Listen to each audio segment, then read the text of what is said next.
We wanted to answer some very important questions, some burning questions about the OnePlus 7 Pro that needed to be answered. So we put up a post yesterday on Twitter and on our YouTube community where you guys asked us those questions, and that's what I'm going to be taking today. And those questions will answer a lot of your doubts about this new, very hyped smartphone. Hi, I'm Ershad from Mr. Phone, and in this video we're going to talk about the OnePlus 7 Pro a little more in detail.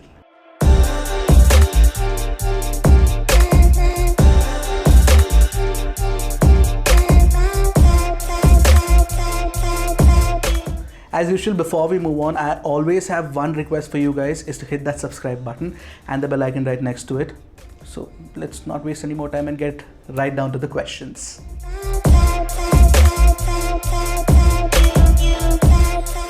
So the first question is not technically about the OnePlus 7 Pro, it is about the OnePlus 7, and it is important to talk about the OnePlus 7 because OnePlus did like some sort of shocking reveal at the event. In fact, nobody had a clue that the OnePlus 7 would be priced so low. The base variant is priced at 33,000, which is lower than the price that the OnePlus 60 launched last year. So everybody is really wondering as to when whether they should buy the OnePlus 7 or any other smartphone, and which is why this question, if they should buy it over the Redmi or the Realme flagship.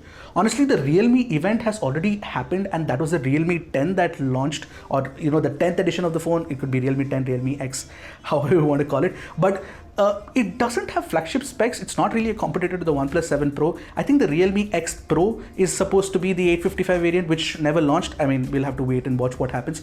But the Redmi flagship, the leaks are already going out there. The K20 and the K20 Pro both are supposed to come with SD 855. Now, here's the thing about the OnePlus 7 compared to even something like a Poco, right?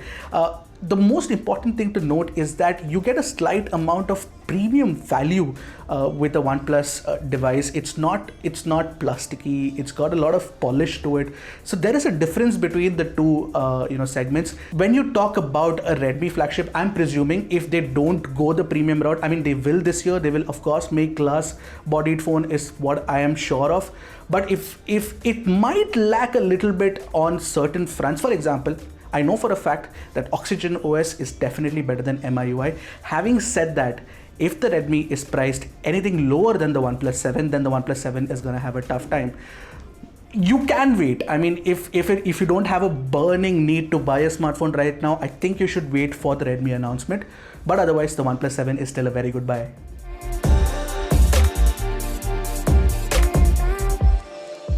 Okay, so the second question is again related to the OnePlus 7 more than the OnePlus 7 Pro because of the OnePlus 7's pricing.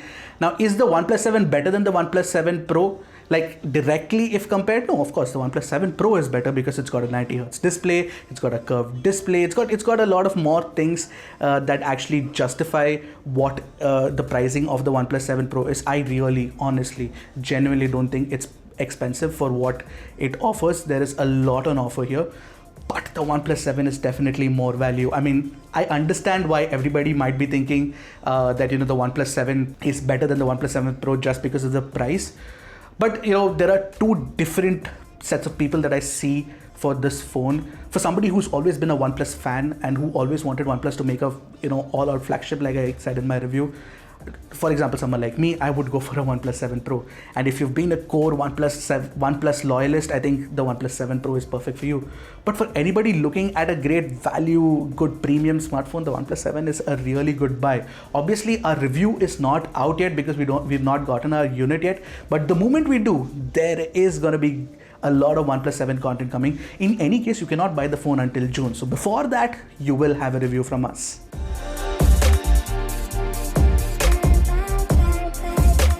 This question about DxOMark, can it be trusted? Okay, here's what my theory is. DxOMark still does industry standard, really good benchmark tests. I mean, they are lab tests. They're like the ideal scenario you're talking about. For example, when a car manufacturer tells you that this car can do 20 kilometers per liter, it's in an ideal condition. Obviously, when you go on road, it's not going to be 20 kilometers per liter, right? Similarly, in an ideal scenario, the phone might take great pictures, which is why you're getting great DxOMark scores. But in real life scenario, I think the Pixel almost always is better than a lot of other phones that we've tested. The one phone that I keep with me at all times just to shoot pictures is the Pixel 3 XL even today. And I know for a fact that Srihari really loves the Pixel 3 XL and he's going to go back to that for shooting pictures as well. Having said that, there is one thing about DxOMark that we noticed this time around is that in the DxOMark test for the OnePlus 7 Pro, there was a clear disclaimer that said that they are running a software which is not going to be available at launch and which will be made available to users by the end of May. Now, the question here is, what about the other reviewers like us who gave lackluster camera reviews, including somebody like an MKBHD or a Verge who said that there are some issues with highlight clipping and overexposure issues, which we noticed in our OnePlus 7 Pro comparison as well. We are not sure as of yet if the firmware used by DxOMark and if the firmware used by us, which is the 3.2.87 version of the camera, is the same as the firmware used by DxOMark. So I really don't know. We've asked OnePlus about it. We're waiting for a reply. So once we get that, we'll definitely update you in the comment section below. But for now, the results that we got from our cameras don't seem to be matching with what DxOMark is saying. I don't think this is a 111 level of camera. But it's what it is, and the focusing speeds also seem to be an issue. I don't know what seems to be the problem there. But about the fact that is DxOMark trustworthy or not, well, you can still trust DxOMark. There's nothing wrong about it.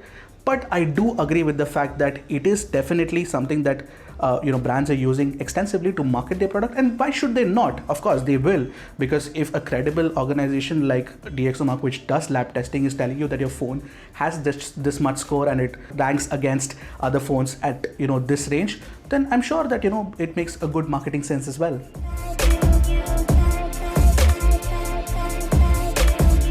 Okay, so this is a simple question to answer. In India, we don't have the OnePlus 7 Pro 5G support. The only OnePlus 7 Pro 5G phone is available in the US, so that's about it.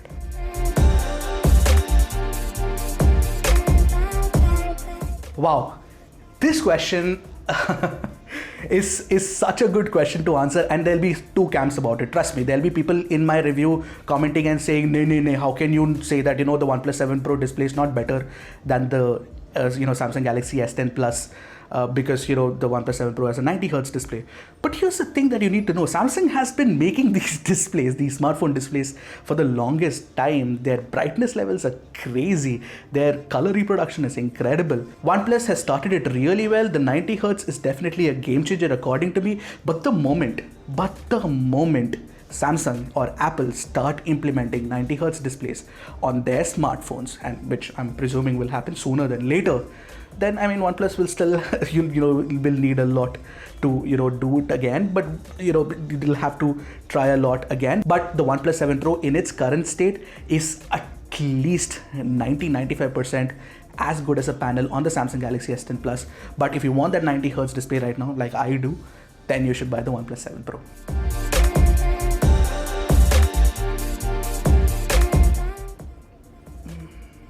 Shouldn't it be Jan, Xiaomi, Manu, Jan? No? Okay.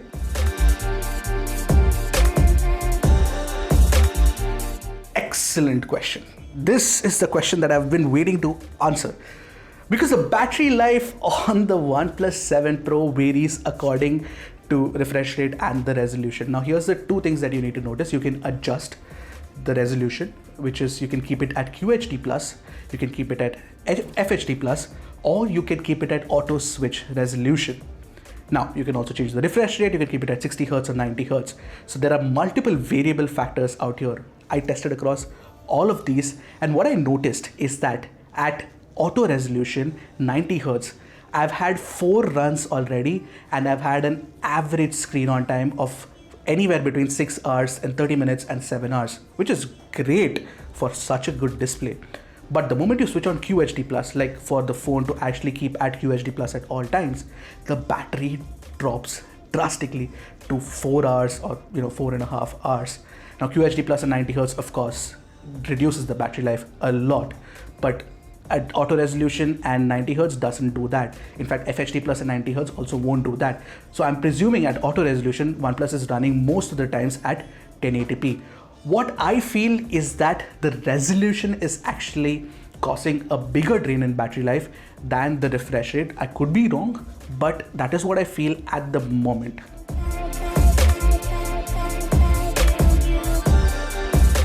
I think the Poco loyalists are crazy. It's just I don't know. The more I think about the Poco brand, I feel very good inside, because Xiaomi has created a brand that has got a crazy set of followers. They've been asking us about the Poco F2 forever. We have no clue about it. Honestly, we don't know what's happening. I mean, we don't know that if a Poco F2 exists or not. We know about, from leaks, that the Redmi K series exists, which has a Snapdragon 855. So I don't want to comment on the Poco F2 and if it will be better than this. I'm not going to comment until I see a phone. And no one at Mr. Phone is going to do that either. We don't talk about phones until we know for sure that that phone exists.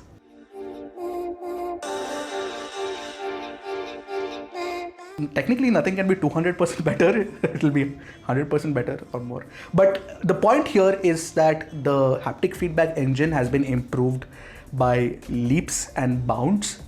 The 7 Pro's haptic feedback is incredible. It's almost as good as the Pixel 3 XL or the iPhone XS Max. And the haptic feedback has been applied across multiple UI elements. Like, for example, when you're scrolling using the handle in the app drawer, you feel that it's just really nice.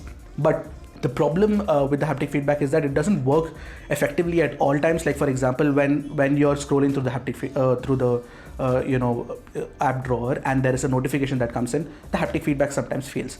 But the point here is that the haptic feedback has been improved, from the OnePlus 6T by leaps and bounds. Having said that, I'm not so sure if it's 200% better.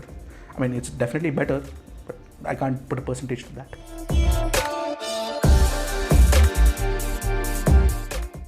Okay, so here's what you need to know: a little bit of information about 60 FPS and refresh rate, which happens at 60 Hertz or 90 FPS at 90 Hertz.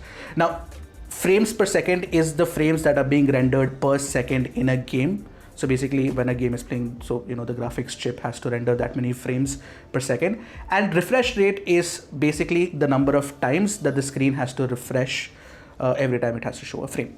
Now, when you have a 60 Hertz display at 60 FPS gaming, you will see a really smooth gaming. But when you have a 90 Hertz display and at 90 FPS gaming, you will see incredible smoothness, which was of course present on the ROG phone and the Razer phone 2, which does at 120 Hertz.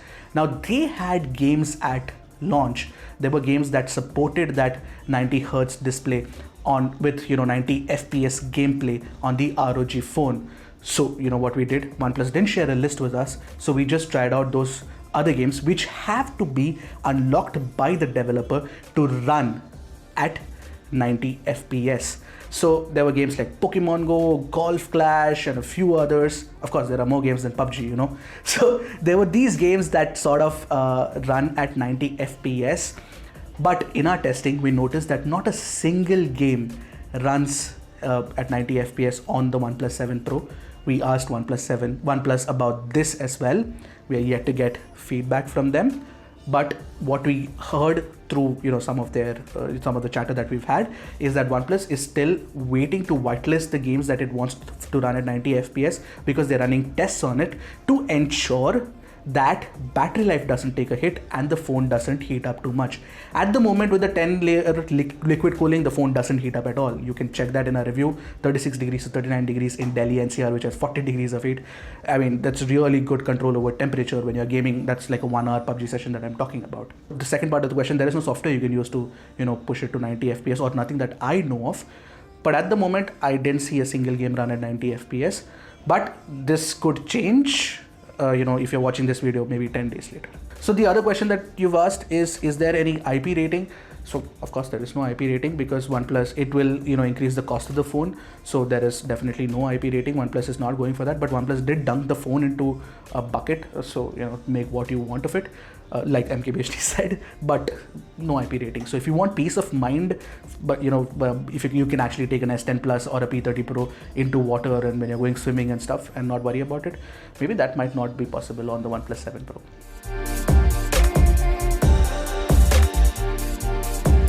So this is the last question we are answering, and this is again a very, very, very good and very relevant question.